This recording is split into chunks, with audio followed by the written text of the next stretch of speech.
Coming at you live for a Dodgers Nation pregame. We're pregaming. It's the National League Championship Series. We got the Dodgers. We got the Braves. I got a beer. I don't know what Brooke got, but how you doing over there, man? Good. I actually got coffee. I just kind of planned on being up late tonight, but yeah, we'll see how it goes. Well, I mean, you could put some of that fine Jim Beam whiskey in that coffee. That's true. It's a good point. Excellent addition. Let's dig into a few of the comments, guys. Thanks for hanging out with us. Weird times for this series. Definitely some weird start times, but hopefully a lot of people are getting paid to hang out with us at their desk at work. But our friend Richard Hooker's hanging out with us as usual. Lancaster 661 in the house.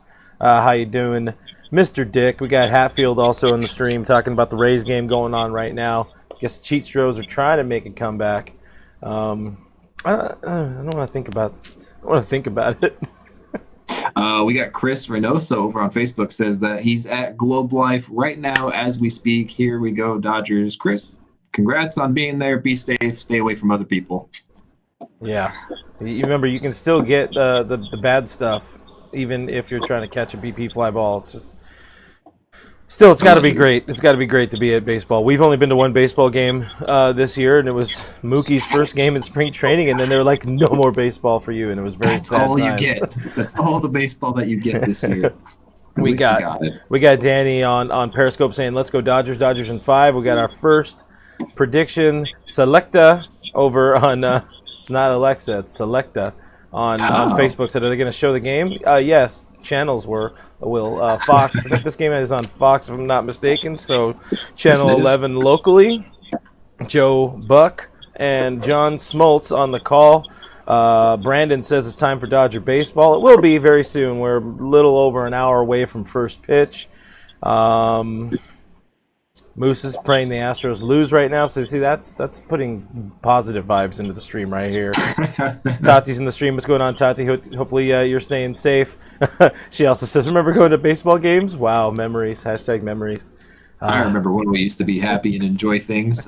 Swag Daddy McGee over on Twitch says, dang, you guys are early today, still doing my UPS duties and doing pickups, but the customers are on wait because they come second to Clinton Brook. So if you're wondering why your UPS delivery is late today, you can thank us. We appreciate you. I think that's worth a bell.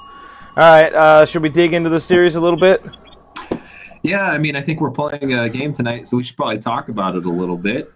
Before we get to that, though, we have roster updates. It is what it is. We have our opinions on them. I want to hear your guys' opinions on them for sure.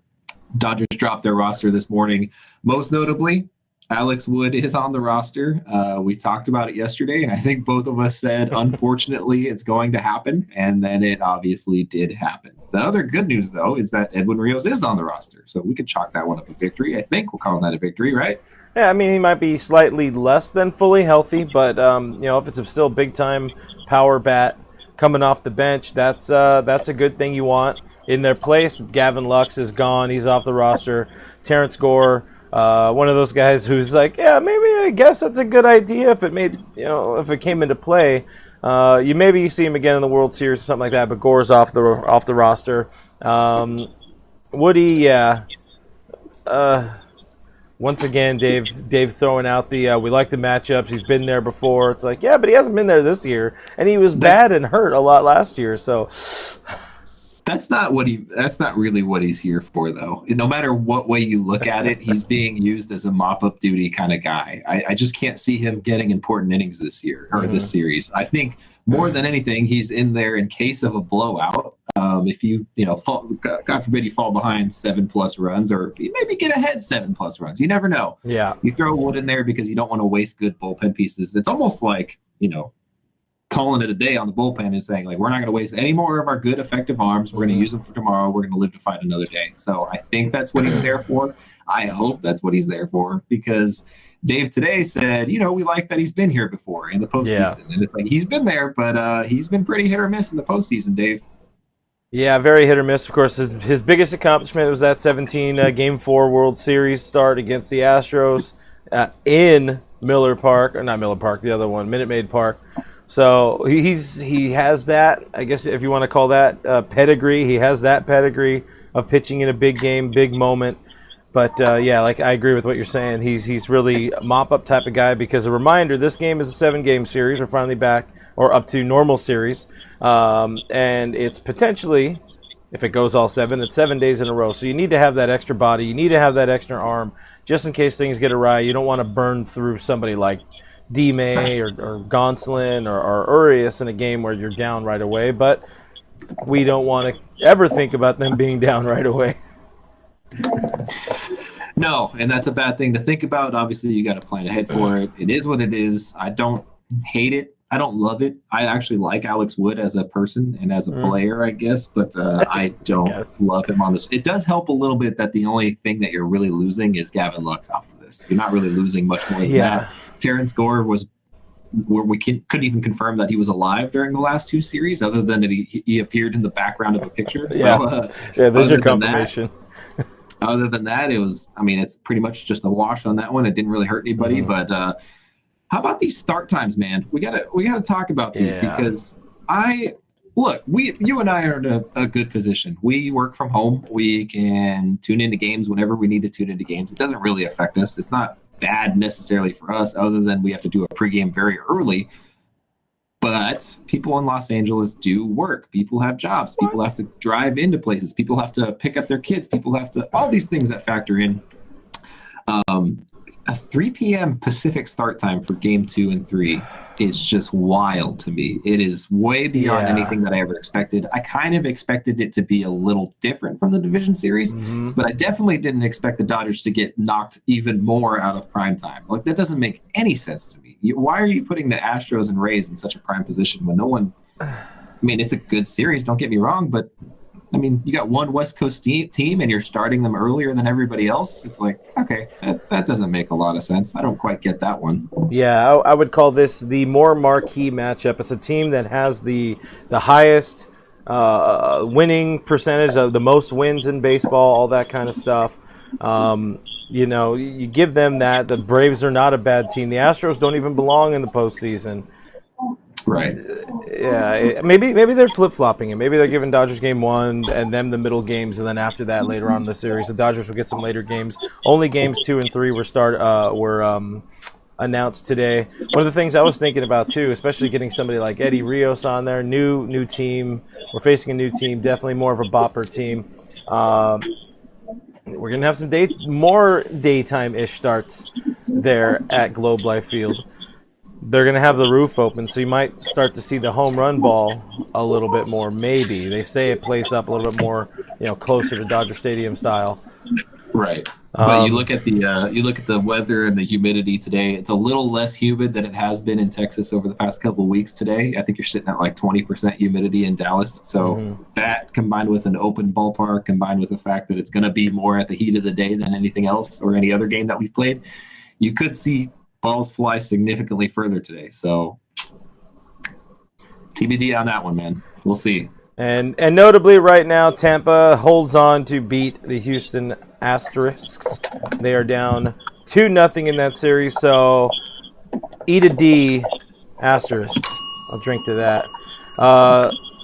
Couple of things. So we did have a greater, obviously we had our full podcast yesterday. We went live on a Sunday because it would be weird to kind of preview the series minutes before the game and then expect people to listen to the podcast a day later, that whole sort of thing. But these two teams match up really well, the Braves and the Dodgers. They both were 1 and 2 in the NL in a number of offensive categories. Big ones are home runs and OPS, so they can get on base, they can slug, they could score some runs. The bullpens, I would say Dodgers have one much maligned guy, and the Brave bullpen has sort of figured itself out in this postseason.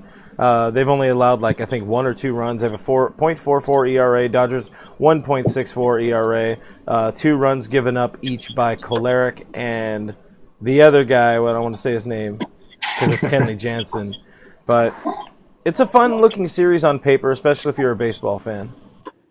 I think it's also the numbers don't necessarily tell the whole story. You look at Atlanta, and obviously you can't look at their past opponents from the playoffs and say that they faced some powerhouse offensives, because they didn't. They faced the Marlins, who are streaky at best, and the Reds, who just died, like flat out died on the field. Like they might as well just showed up with fly swatters in the batter's box. Like they didn't do anything. But then you look at the Dodgers and you're like, okay, yeah, they faced Milwaukee. That's a wash. There's not really anything there. You also lost Ryan Braun in the middle of it.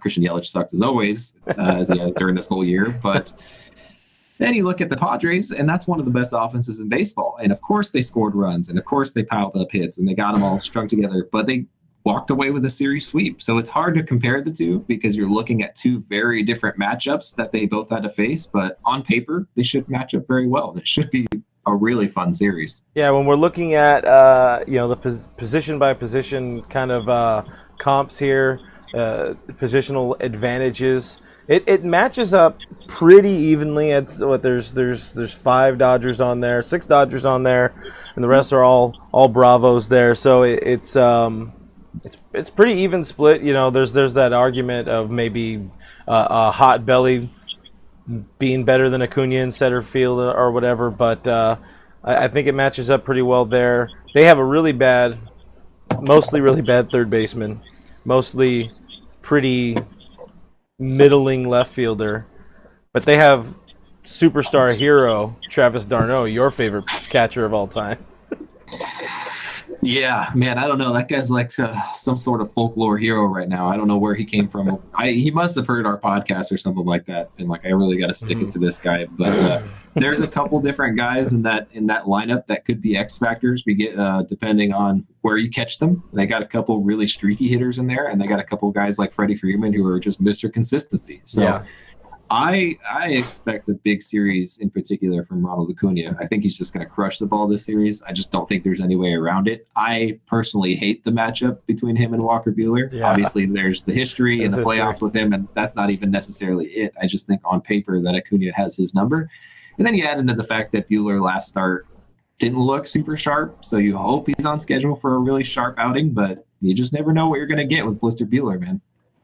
Before we get into the starting pitchers too much, let's dig into a few more comments like Jake right here. Jake on YouTube says, Jason is like Bruce Banner in Infinity War. The Hulk won't come out. There you go. that's worth a bell right there. Jay on YouTube says, Acuna over Bellinger? Really? And, well, yeah, Acuna had a much better year. He was right there near the league lead, the NL lead in homers. Richard Hooker also wants to point out the baseball lost a legend today, and Joe Morgan. Definitely a lot of iconic names falling over the last few weeks in baseball. So, prayers up to the Morgan family. I was never a huge Joe Morgan fan as a Dodger fan and as a fan of fair and balanced broadcasting, but I had respect for the guy. And, rip Joe Morgan. I'll drink one for Joe Morgan. Danny's going to be listening, going to be muting Joe Buck, by the way, and listening to AM 570, which is also a fine option a lot of people are taking. Listen, you got to do what you got to do to get through a series. I understand that people really don't like Joe Buck, and, we're not watching a Cardinals game at least, so it'll feel a little bit more kosher. But if it was Cardinals versus Dodgers, absolutely would shut off the sound on that game for sure. Yeah, he'll find a way to bring up the Cardinals somehow. Yeah, he will. Don't worry about it. Kate says the Braves are going to run a lot. I haven't looked at their steal numbers. Haven't looked at the base running numbers. So I couldn't give an educated decision or answer to that. Have you seen much on that?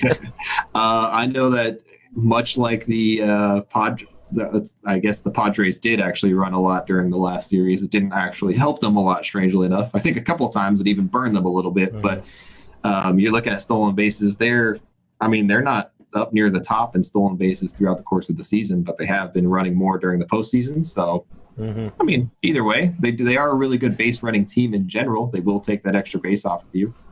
But Padres were definitely a much more run heavy team than the Braves are.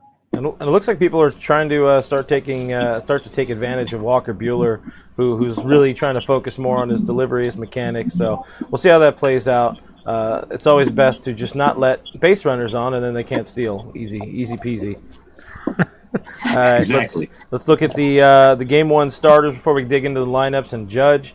Game 1 starters are up. Max Fried, left-handed pitcher for the Braves. We faced him before. He's a local kid. I think like Lakewood or something like that.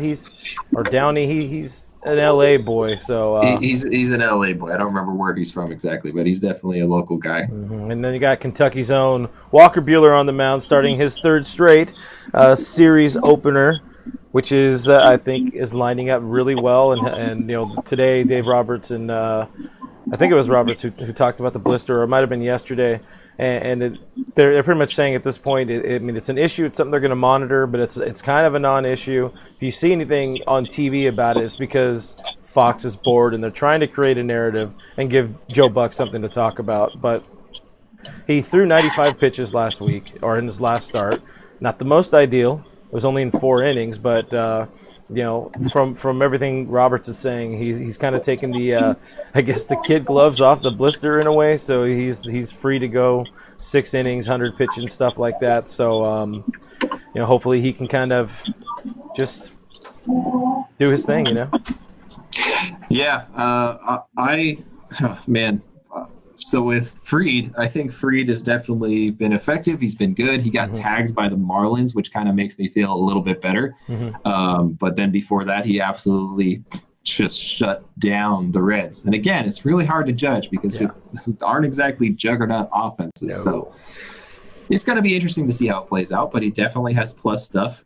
His fastball spin rate is one of the lowest in the league, which I feel like translates to a much flatter fastball, and I think that plays up for the Dodgers more so than anything else. But he does have really good breaking stuff. He does have really good peripheral numbers. You look at the hard contact rate, you look at the average exit velocity off of him, you look at the expected OBA off of him. There's so many different stats that support that he's just been elite. So we'll see. We'll have to see how it goes. With Buehler, it ultimately is just going to come down to the question of, can he pinpoint that curveball or not? Can he get it down in the dirt when he needs to get it down in the dirt? If he can use it and use it efficiently, and the blister isn't hurting him and isn't stopping him from using it, he's going to have a really good outing because he's not going to have to just go to his fastball like he did last outing. If you look at his last outing, fastball percentage way up, breaking pitch percentage way down, and that's because it was hurting him, and you could tell. Yeah, he definitely didn't. He did not have his best stuff on and I should say he also didn't have his best stuff on the fastball. So I think I would wager to say that he learned a lot from that last game, and he's going to be a lot more ready to go right from first pitch in this game.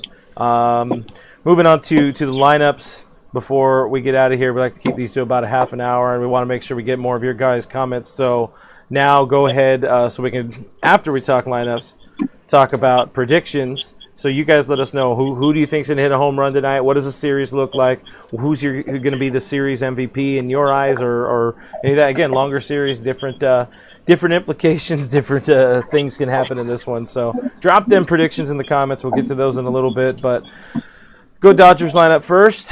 We are the home team, so why not? Let's go to us first. Not too much of a huge change except for Kike. Kike is in the lineup. Dave hinted as much yesterday, or said as much, that Kike would be in the lineup today because he likes the matchup with Fried. And you can see that, like the way you're talking about Fried, and the spin rate not being that upper echelon elite type thing. So if it's going to come down a little bit more into the bat instead of staying up or giving that rise effect, maybe Kike can run into one. That would be nice. Yeah. I don't know. It's just hard for me to justify giving Kike a start in any circumstance, and I think you know that about me. I mean, he himself has very limited experience with Max Fried. I think he only has like 3 at-bats against him, and he's got a base hit off of him. Yeah. So, I mean, you're looking at everybody else. Obviously, not a lot. A lot of these guys don't have as much experience, given the fact that they didn't have to face him this year at all. I guess it does play up for him in the sense that fastball isn't going to move around too much on Kike, and that's going to be his pitch to jump on. But I don't know, man. It's just tough for me to give Kike as many of at-bats as you're giving him by starting him. So you do maximize your defense here because you got now CT3 in the outfield. You got Pollock DHing because it is a lefty on the mound. Otherwise, it probably would have been a toss-up between Rios and Peterson. But Pollock there at DH and Kike at second base. It's a good defense. Great lines defense. Up well. The outfield plays big, so to have CTE3 out there with the wheels and not AJ. AJ definitely misplayed a ball in left field, by the way. I didn't point it out to you, but definitely misplayed a ball in the left field. You will see a lot of Kike Hernandez this series, specifically because, number one, Max Fried obviously starting today, but also the Braves have 4 really good left-handed bullpen arms out there. So you're going to see a lot of Kike Hernandez this series. So be ready for that. Just brace yourselves. On the Bravos side, we got Acuna right at the top. Freddie Freeman, MVP, maybe hopeful, maybe likely. You got Freeman going in there. Ozuna has been phenomenal with the bat. Probably the best thing he ever could have done is end up with the DH role in the National League. Again, superstar catcher, your favorite guy, Travis d'Arnaud, cleaning up for these Atlanta Braves, which is just wild. And then Albies probably hasn't had the greatest year. He would like to have had a better year. Wouldn't we all? Swanson has been good. Swanson. And then, the rest are just kind of the throwaways. So you look at the bottom of that lineup with Duvall, Markakis, and Riley. Maybe they'll give you some, air quote, professional at-bats.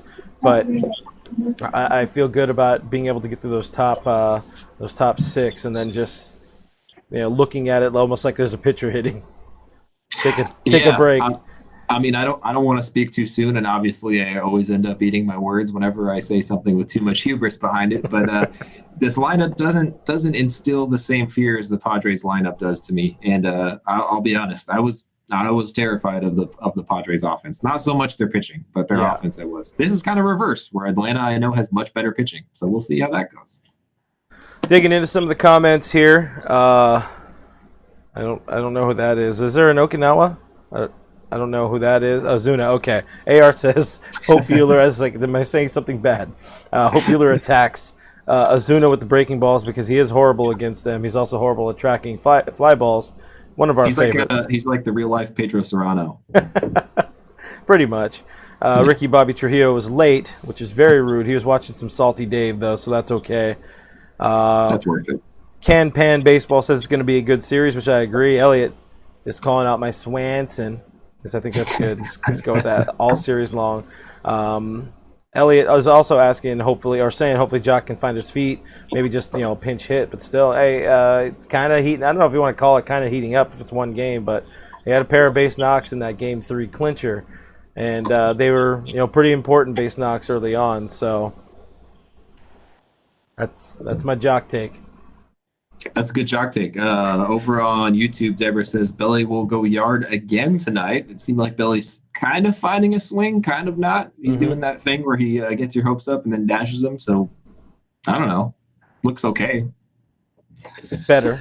Looks better. Better-ish. Yeah, let's go rob some homers and then you're good. There you go. Miguel over on YouTube also says we need to see Beatty. He's always clutch. I think we will see more of Matt Beatty this series, which is encouraging because we love Matt Beatty. We think the world of him, and he puts the bat on the ball, and that's all that matters to me during the postseason. Harry Miller, who I'm assuming on Facebook here is a Braves fan. Thanks for hanging out with us. If you are, says Braves in 5 games. Freeman MVP. That's rude. I will say if the Braves were going to win, it would probably be Freddie Freeman MVP. So, you probably right in that sense. Yeah. Leslie says CT3 going yard. Dodgers 6-2. We got a 7-1 Doyers from Chino out on what is that, Facebook? The one with the F is Facebook. Those are things I've learned. Back-to-back 4-2 LAs, by the way. I don't know if that's the series or the win, like the final tonight, but win in Rome. John Weaver says Betts MVP. Good call. It's just too easy. It's just too easy, man. You got to go Betts MVP. Do you have an MVP pick for this series? I on your toes. I really want to go. I want to see something huge out of Seager. I'm gonna pick Seager. It's my guy. It's a good pick. Oh man, I feel like this is a very Dave Roberts decision, but I'm gonna roll the dice on this one and say that Max Muncy really finds it this series. He's been getting close. So we'll see. But I'm gonna roll the dice on Max and say that he breaks out this series and comes up huge. Maybe it's gonna be Austin Barnes with his potentially 2 DA or catcher starts for Kershaw. Austin Barnes making 2 appearances this postseason. What a year! Hey, it's the greatest hitter of our generation right there. King Yellowman's also agreeing with me, saying we got Seager MVP. Deborah also taking my pick. We got Corey. Jake's going Pollock on there. Ooh, we got a sneaky Pollock. That would be the ultimate continuation of the Phoenix story for AJ Pollock and his we'll call it strange Dodger career? Question mark. Strange. Call it strange. We got JT will win MVP. What do you think about this game? What are you seeing for tonight's game? Yeah, on paper, it seems like it should be a pitching duel, which probably means it'll be the exact opposite. You look at the bullpens, and they should be pretty effective, and they shouldn't allow much, if anything at all. So it should be a low-scoring game. With that being said, I'm going final score 5-4 Dodgers tonight. You know what? For the first time in Blue Heaven history, maybe, probably, I'm going to take it. I'm going to ride that as well. I'm going with your pick, your call there. You heard it here first. We won 5-4. Congratulations, everybody. We did it. And Kenley Jansen Goon Squad pops up with a 7-4 Dodgers. So threw off the algorithm. Before we do head out of here, so again, one of the things that's weird and messed up with this series, because they did just announce the start times today, but the Dodgers had already announced that stupid drive-in idea. I don't know how that's going to work for 3 p.m. starts in LA. I think they're already hurting trying to sell those tickets and get people in their cars to watch a very hard-to-see screen and kill their batteries listening to the game on radio. But if anybody's out at the well, I guess they probably wouldn't even be able to get Wi-Fi in the Dodger parking lot. So I don't think anybody's watching us if they're in the parking lot. Yeah, definitely not getting service up there either, so good luck with that. Oh, Dodger Stadium. Why haven't we seen Jake McGee? Will we see a lot of Jake McGee in this series? There you go. There's a question. I like that. Yeah, I think the Dodgers purposely didn't really use Jake McGee. I think a lot of the strategy behind it was reserving some of their good arms in the bullpen. You didn't see a lot of the really good arms in the bullpen, or if you did see them, you didn't see them for very long. So I think the Dodgers played that perfectly. It plays up well going into this next series. You got a lot of guys really rested, like really rested. So. And hopefully Kenley Jansen remains very rested into the World Series and into the offseason. Well said. Well said. On the Dodgers driving, our girl Katie comes in and says, who'll pay $70 or $75 just to sit in their car and listen to Charlie? Not me, that's for sure. I will not be doing that. I will be sitting at home, eating my own food, using my own bathroom, and breathing my own air. Thank you very much. Perfect. Perfect timing here. Also, our boy Doug McCain's in the stream. Says 6-3 boys in blue are going to win it tonight. And make sure, wherever you're watching this show, you can tune into the postgame right after. Hopefully it's a win. Doug's going to be there. He's going to take all your questions, comments, concerns, complaints. Maybe not complaints. He's not much he can do with that. But, you could vent. And, he's going to be there. He's going to get all your fire takes on the DN postgame show right after the ball game. Until then, guys, go check out DodgersNation.com. We have a bunch of stuff on there, a whole bunch of stuff. We got all the new stuff from the press conferences today about why Alex Wood is on the roster, what's going to go on with Kenley Jansen, because they're very non-committal to that ninth inning with Kenley. So check that out, DodgersNation.com. Subscribe to Blue Heaven. We are a podcast. We are on iTunes, Spotify, iHeartRadio, Google Play, wherever you can get your podcasts. That's where our show lives. And subscribe to our YouTube channel. We would appreciate it. YouTube.com/DodgersNationTV. Hit that notification bell. You'll be glad you did. Absolutely, guys. My name is Brooke. You can find me at BrookeMe3. I'm on Twitter and Instagram. This guy over on one of the sides of me, I always forget which one, is at RealFRG. We're at Dodgers Nation on Twitter, at Officials Dodgers Nation on Instagram. And by the way, we are running a great giveaway of a signed Clayton Kershaw photo. You want to head over to our Instagram to find out more about that. Sign up, get a chance to win it, get a chance to show off your friends. Thank you guys for tuning in. Thank you for your comments. Thank you for your questions. We'll see you at the next pregame. Go Dodgers. Bye.